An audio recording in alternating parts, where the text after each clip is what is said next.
It's the weekly show about rAVe with the hottest news in the AV industry. It's rAVe TV. Give it up for Steph and Gary. Steph and Gary. Hello, everybody. We're alive. Hey. We are. We're still alive. I guess is that what you're saying? We're still alive. Yes, hey, is this familiar to you?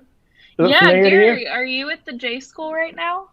I am in front of the J School, sort of. You know how we can do this with the magic of green screening. I'm actually on vacation, kind of, at the beach in North Carolina. Where are you, Steph? I'm actually in my friend's apartment in New York City right now. How's that been? It's been good. It's been a lot of walking. Like, I think that in quarantine, I got used to not really exercising much. And then on Saturday, she and I walked from 125th Street to 11th Street because I think we were like, oh yeah, exercise, it'll be great. And then the next day, 100 blocks. Like, yeah. And the next day I was like, actually, I don't feel great. That was like maybe not a great idea, but we've had fun. I've mostly just hung out. Ate a lot of good food. Yeah, I'll show you the pictures in a little bit, but yeah, I wanted to say that I think that if anyone's watching, they will probably notice that it looks like we've skipped an episode. But that was because you and I did rAVe TV exclusively on launch last week. So if anyone would like to see our episode from last week, all you have to do is go to launch.com and you make an account if you've not registered before, and it lets you view the Launch Week 4.0 archive. And you just click on Digital Signage Day and you will get to watch the rAVe TV episode from then, because that's where Gary and I decided to do it. And it was a really good episode. We had a really good time. So if you're interested in seeing what you missed last week, that is how you go see it. It's an exclusive from launch. But today we're back to our normal broadcasting live on ravepub.com and on LinkedIn. So if you're joining us on LinkedIn, hello. Put a comment in the comment section on LinkedIn. Tell us where you are. I am in Currituck, North Carolina, which is in the Outer Banks. Steph is in New York City, which is in New York.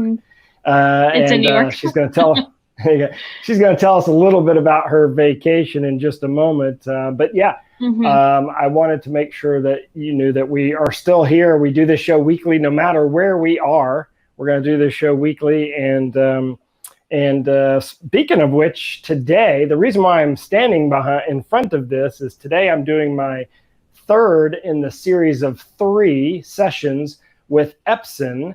In Launch, we have a webinar platform called Launch and Learn. This is our third in a series focused on higher education. And today I'm going to be joined with a professor from Rutgers, and we're going to talk about HyFlex and how to build HyFlex systems, how he's built his HyFlex systems. We'll talk about my HyFlex system at UNC. And if you're selling to higher education or you're in higher education, you might as well sign up. And in fact, right now, if you're on LinkedIn, Kelsey is posting the link to register for this session. If you're just watching this from ravepubs.com, easy peasy. All you have to do is go to launch.com, lavnch.com, and register there for under upcoming shows and upcoming events. So check it out. It's at 2 o'clock today. No, it's at 1 o'clock today. Is it 1 o'clock or 2 o'clock? I can't remember actually now. Somebody tell me. Is it 1 o'clock or 2? Check. Yes, you're going to check. It's 1 o'clock or 2 o'clock. Again, it's a third in the series on higher education at 2 o'clock. 2 o'clock East Coast time. There you go. So you have a little bit of time. You have about 2 hours to sign up. And I'm excited to be doing that. So today, Steph, other than walking, what's New York City's been like? I mean, I think a lot of people are wondering, like, I haven't been there. I've only taken drive trips pretty much for the most part since all this started. Yeah, so it's kind of interesting because we did try to go shopping, but a lot of the stores we tried to go into were like closed or like just didn't really have a lot of stuff in stock. And so it did seem like COVID was keeping a lot of stores from like stocking up on a lot of things, because I think people still aren't like shopping at capacity yet. But I did eat a lot of good food. And my friend actually just like took a lot of pictures of me with every like food we ate.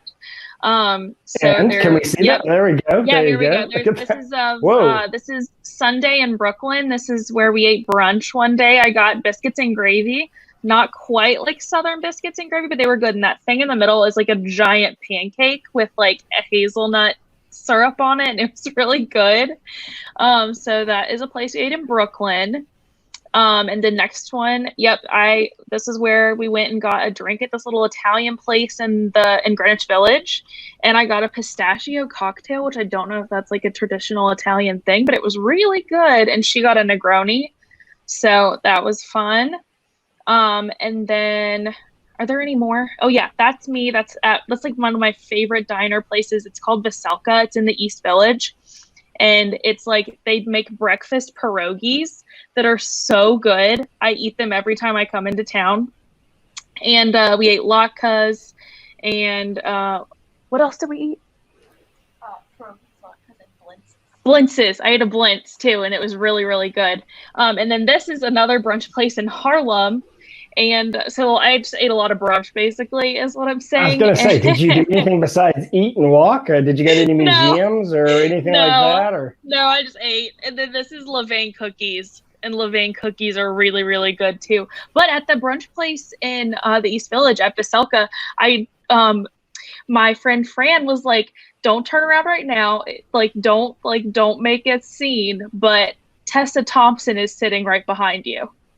Like the actress, she's in a lot of Marvel movies right now. Oh, okay. And as we leave, I was like, oh my God, that is her. Like, and then when we were walking around in Soho, we were shopping like the next day, someone like in front of us, like a whole group of people like jumped and like turned, and like we were like, what? And they were like, that was Chris Rock who just walked beside us. So wow. Did you get his autograph, talk to him, or get him to say a joke or anything? No, absolutely not. I don't like talking to celebrities when they're out I'd in the be wild. afraid to do it too. Yeah, I'm just like, y'all are living your life. I'm just gonna live mine. Like, if you look at me, I'll smile, but I'm not gonna do anything weird. But yeah, it's been a good trip.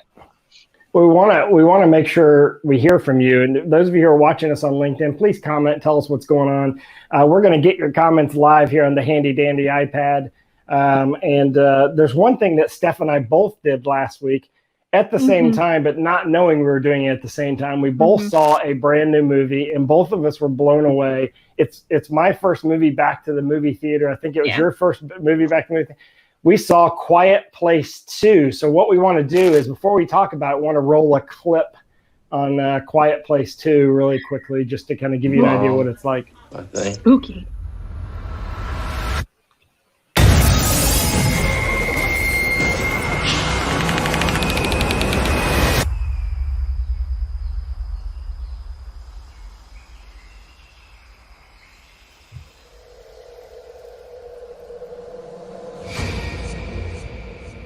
I don't know why you came all the way up here. It's really quiet. I know. There's nothing left. Whenever I see these in the movie theater, I'm always like eating my food so quietly. I'm like, and I kept jumping. People worth saving.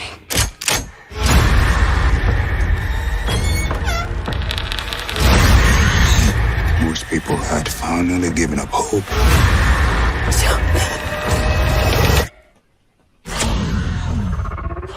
my heart's beating fast again just watching it.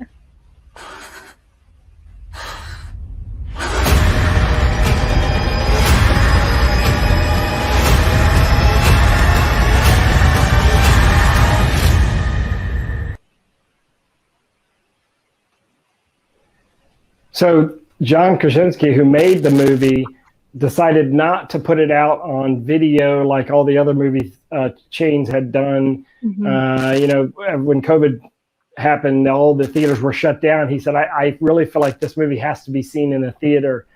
And I would agree. If you want to be scared to death, you want to see it in a theater. I want to know your verdict, Steph. What did you think compared to the first one? Did you like it? I think I liked it the same. I think that they are two movies that really just go together.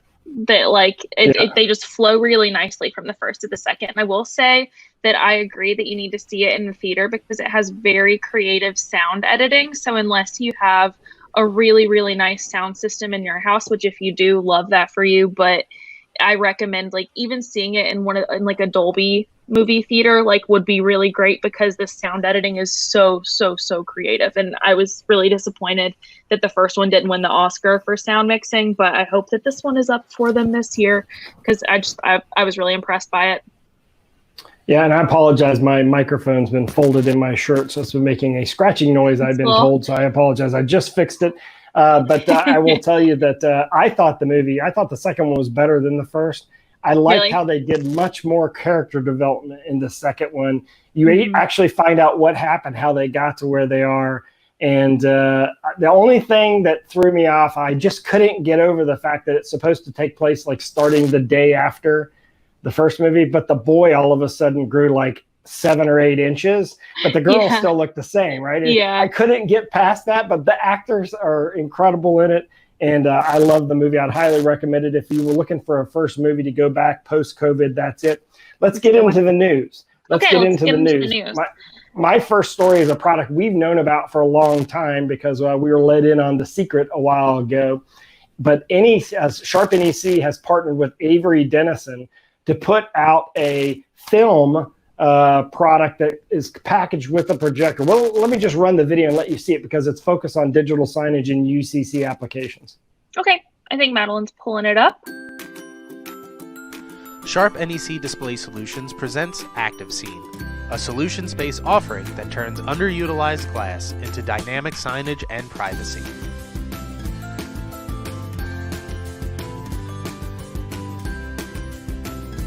ActiveScene works in conjunction with Vela Film by Avery Dennison. Designed as a 2-piece display system, the film placed on glass becomes a projection surface.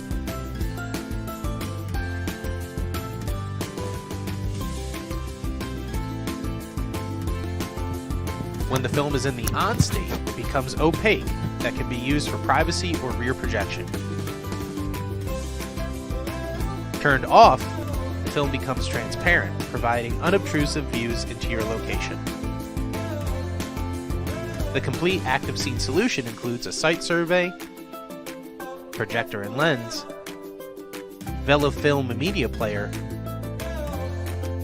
controller, and all necessary hardware and cables. Installation and testing of the system are also included. ActiveScene. Transform everyday glass into your own on-demand digital signage solution. This is a great idea for a product.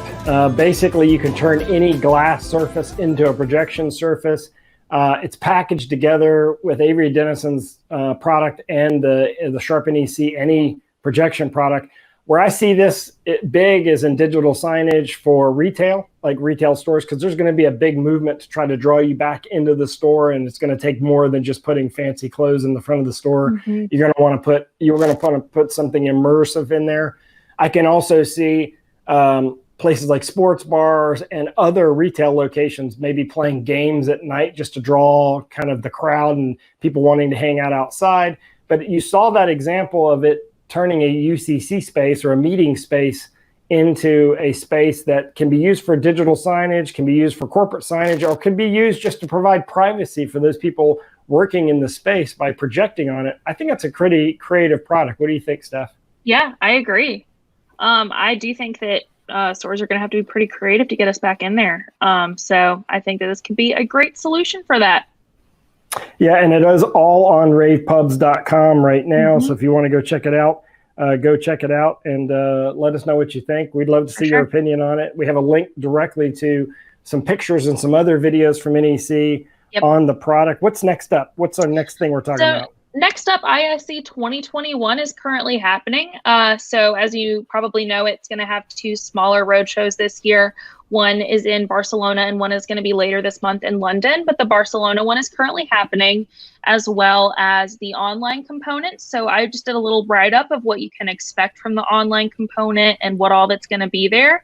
And then, Gary, you also heard a story about a few of the comments that happened live at the event. So the live comments from ISE, Avixa, and Cedia from Barcelona as it opened. So we have all of that there as well. And then we are going to work on a write-up of a few of the online components that the editorial team has gotten to watch and take notes on. So we're going to do a write-up of a few of our favorite sessions from that as well. So ISE 2021, it's happening, and you can log into the website if you would like to also take a look at a few of its online components. But yeah, I do wonder what's going to go on at the show floor. I miss being there. I want to be there. Exactly what I was getting ready to say is that I missed the show floor. I've seen a lot of pictures and a lot of video of the show floor from people that are there.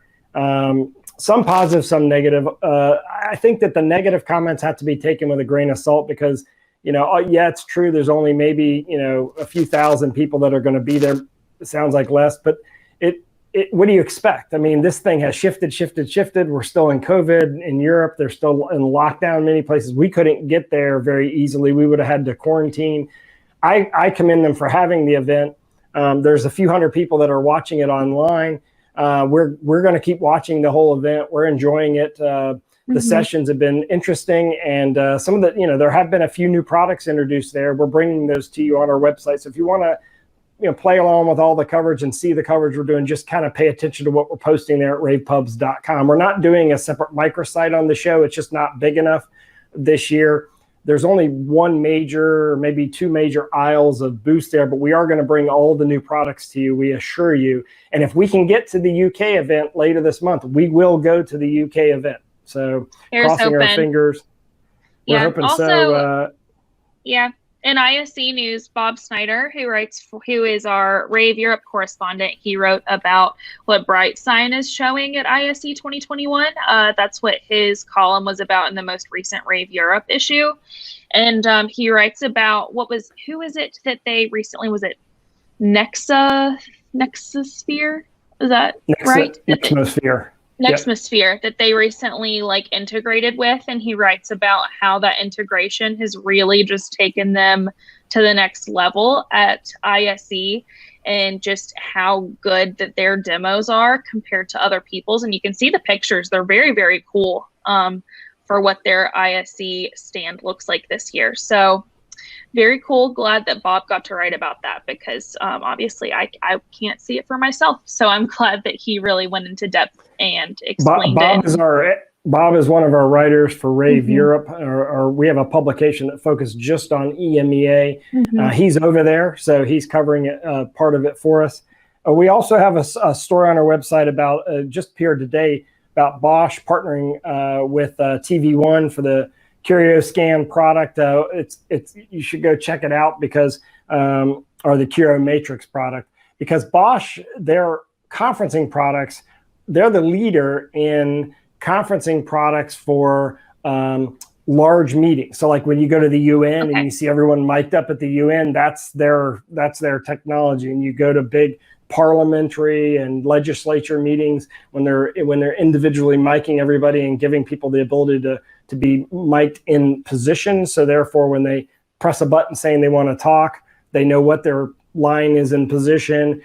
They've integrated that with all the video power because now, nothing's done by audio. Everything's video and audio together. And they've got a partnership there that's on our website that you can check out. And I'll let you take the next one, Steph. Sure. So other latest news, Lumen's Digital Optics has officially entered the AV over IP market, which is pretty interesting. It has a new OIP series. So it delivers what it calls visually lossless 4K AV signals that they say have ultra low, really, really low latency. So apparently it's over long distances with standard IP networks. So anytime a new brand enters the AV over IP market, I just think it's worth noting. So congrats to Lumens for doing that. And a shout out to Odalyn Hunt, who's watching us on LinkedIn. Thanks for watching us. We do love the new technology too. This is the whole point of rAVe TV is to bring your attention. We're posting between 10 and 20 stories a day on our website. And so therefore, this gives us, we kind of narrowed down to the top 10 stories of the week out of the 50 to 100 that we got over the course of the week. So this is the point of that, is to focus on those new products. And there's an article on our site about cloud versus on-prem and the issues with SaaS products. Go ahead, Steph. Yeah, so this is one of our rAVe blog squad. This is Michael Katz. He wrote about like whether the cloud is worth it, or when should you consider the cloud versus when should you consider on-prem solutions. And he really breaks it down. So if this is something that you're having a struggle understanding or having a struggle explaining to your customers, and where SaaS or software as a service fits into that, I think that it is a very useful blog/column. And I think that it's pretty good for everyone to just read, because it goes really into depth over like considering one over the other, or when, like, why he thinks the cloud is much better and can be used more frequently. So I thought it was pretty interesting. In other news, Barco came out with a new ClickShare Present series, which is basically, now they have the conference series, which is designed for UCC applications, a Present series, which is just wireless sharing, sort of kind of replaces, it brands the two series. So now they have a Present series. They have a couple of models in the Present series. We're going to keep following that. They're going to have new models in the Present series. I'm sure they're going to come out with a lot more ClickShare products. Both the ones they announced so far are 4K enabled. You can do 2 displays or 1 display depending on which model. So that was new news for the week. And you want to talk about Paul Brown's piece? You can talk about that one. I'll take the case study of the week after. All right. Well, Paul Brown's got Paul Brown wrote a sort of, he's the founder and I think CEO technically, I think, of DisplayNote. He basically wrote about his observations inside the pandemic, living it as a CEO of a company. And I liked this. I liked how he was honest, and he talked about where they did well and where they didn't do well and what changes that they're making in their organization. I like this first person perspective. So he submitted this to us and said, hey, check this out. Maybe you might want to publish this. They're not an advertiser. We didn't publish it because he's an advertiser. We published it because it's good insight, personal insight from somebody who's inside running a company that was affected by the pandemic, like many of you. So I would encourage you to go read that, because it's a first person account of sort of how he feels like he did, and sort of grading himself a little bit. And what's the case study of the week, Steph? Oh, well, I did want to agree with you there before we went into it, and just say that, like, I like that he talked about how the pandemic affected him personally, but also professionally. He was like, oh, I just feel like things got really calm for a bit, and I got to spend all this time with my family. But then, like, how it affected him professionally too. So I thought that was really interesting, because you don't necessarily hear a CEO's perspective on things like that honestly and written in that way. So I thought it was really good. And he also gives really good advice at the end about like what integrators should consider moving forward. So I thought it was really good. All of it's at ravepubs.com. And our case study of the week is at ravepubs.com. Steph always picks her favorite case study. We do probably, I don't know, publish at least 5 to 10 case studies a week. What was your favorite this week, Steph? Even I don't know. My favorite in the past week was the one from Visionary. So Visionary's Packet AV Matrix. It was used for an integration project at Valley Day School. And most of the reason why I picked it was because I thought that this auditorium in this school was so pretty and so cool looking. But it's in the heart of this Presbyterian church's campus. So the Valley Day School is like a preschool. And then in it, they integrated this Matrix series in the classroom so that they could provide the church with the same features and capabilities in the sanctuary, but like they were trying to keep it really cost effective. So I thought that this was a very cool install. And once again, this case study is also available at ravepubs.com, just like the rest of the stories that Gary and I have talked about today. So very interesting. I thought it was very cool. Yeah, everything and all AV over IP, everything is always available at ravepubs.com. I want to thank all of y'all for joining us. I want to remind you that in about an hour and a half, I'll be doing part 3 of the higher education focused lunch and learn for Epson. And I'll be coming on as representing the University of North Carolina. And we have a professor and an AV systems designer from Rutgers University. He'll be talking about what he has done for HyFlex, because the whole movement inside of higher education is moving from hybrid to HyFlex. So a lot of hybrid upgrades over the last year. Everything is moving to HyFlex in the future. What does that mean? Where are the opportunities for integrators? Yeah, I'm interested to see, because I feel like HyFlex is one of those terms that's starting to kind of conflate a little bit, and people are starting to call everything HyFlex, even though it's not true HyFlex. So I'm interested. Very good point.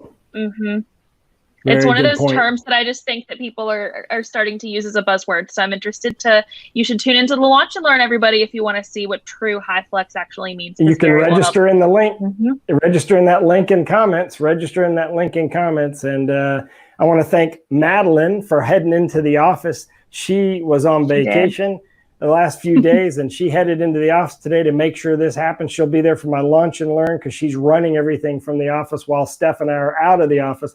Steph, enjoy your last day in New York City, and I'll see you when you get back. Okay, sounds good. All right. This has been rAVe TV, everybody. We will see you next week, Wednesday at noon Eastern. All right. Bye. Bye, everybody. It's the weekly show about Pro AV with the hottest news in the AV industry. It's rAVe TV. Give it up for Steph and Gary. Steph and Gary.